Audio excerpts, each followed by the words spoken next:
The garage light was still on. It shouldn't have been. I stood in the doorway, key half turned in the lock, my chest tight.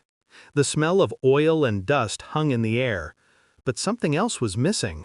A silence too hollow. The tarp lay crumpled on the floor like a discarded skin. The car, my father's 1969 Mustang, was gone. For 10 years I rebuilt it. Every bolt, every wire, every memory of him buried beneath the rust. 10 years of weekends, cuts, and silence. It wasn't just a car. It was what was left of him. I called her. "Where's the car?" She laughed, light, careless. "Oh, that old thing? I sold it." My throat burned. "You what?" "I wanted a trip to Paris. You're always in that damn garage. Get over it." Her words cracked something inside me. I didn't shout. I just stood there, staring at the empty concrete. And then, later that night, my phone rang. Unknown number. "Sir," the voice said, calm but urgent, "I'm the dealer who bought your car. You need to come here, now." A pause. "Your father left something inside it." The dealership smelled of new leather and old secrets. The man behind the desk handed me an envelope, creased, yellowed, sealed with wax. My name written in my father's handwriting. My pulse slowed. My father had been dead for 11 years. I didn't open it, not yet. I drove home instead, empty-handed, empty-hearted. She was on the couch, scrolling her phone, half a smile on her lips. "Did you really drive all the way there?" she said without looking up. "Yes." "God, you're obsessed." Her voice felt foreign now, like a stranger rehearsing lines from a life that no longer existed. I went upstairs, sat on the edge of the bed, the envelope on my lap. Inside was a single note, written in his usual, deliberate script. "If you're reading this, it means you've rebuilt what I couldn't. And if it's gone again, it means someone took from you what they never earned. Son, never let greed live in your house." I stared at the words until they blurred. Below the note, a folded paper, the car's title.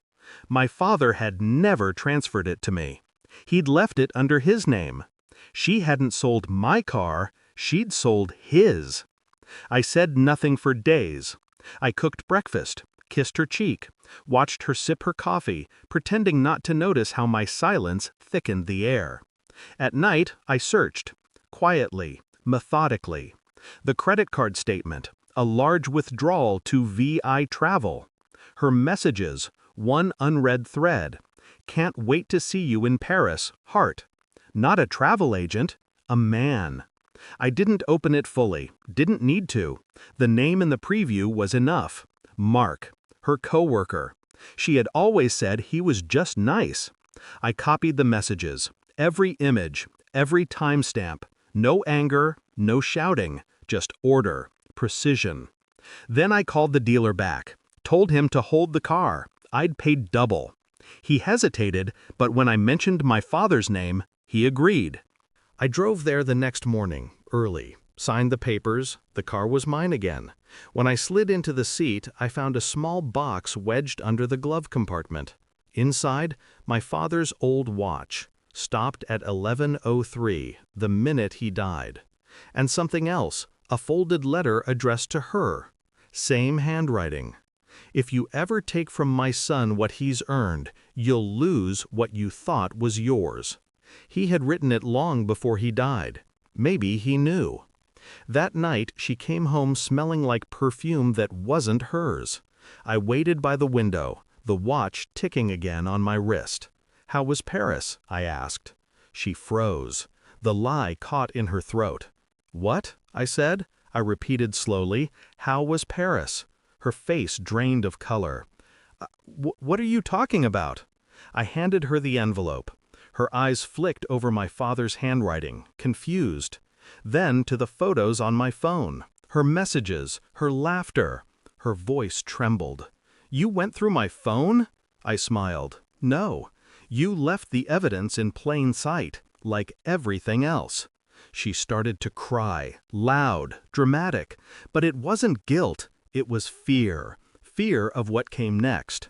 I said nothing, just stood there, silent, calm, the same way my father would have. The next morning I packed her things, left them neatly on the porch, beside the letter she'd once mocked. When she came downstairs, mascara smeared, voice breaking, I told her, "The car's back." Her eyes widened. "You bought it again?" "No," I said. "He never sold it. You did."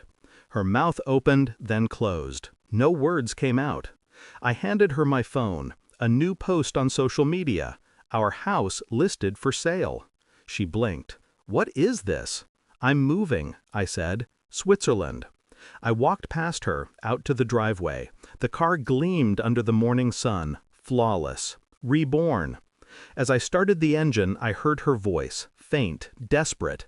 "Please, I made a mistake." The engine roared. I didn't look back. 2 months later, I received a call from my son. "Dad, she's been asking about Thanksgiving, wants to make peace." I said nothing, just stared out at the Swiss mountains, quiet and still. Then another call, his wife this time. "If you want to join Thanksgiving," she snapped, "come wash the dishes." I smiled faintly. Enjoy. Hours later, she saw the photos I'd posted, the villa, the view, the life she'd traded for a weekend in Paris. My phone rang 71 times. I didn't answer once. Sometimes silence is louder than revenge. Sometimes loss teaches you what was never love to begin with. I walked to the garage. The car waited, gleaming in the light. My father's watch still ticking on my wrist. This time, I locked the door and left the key inside.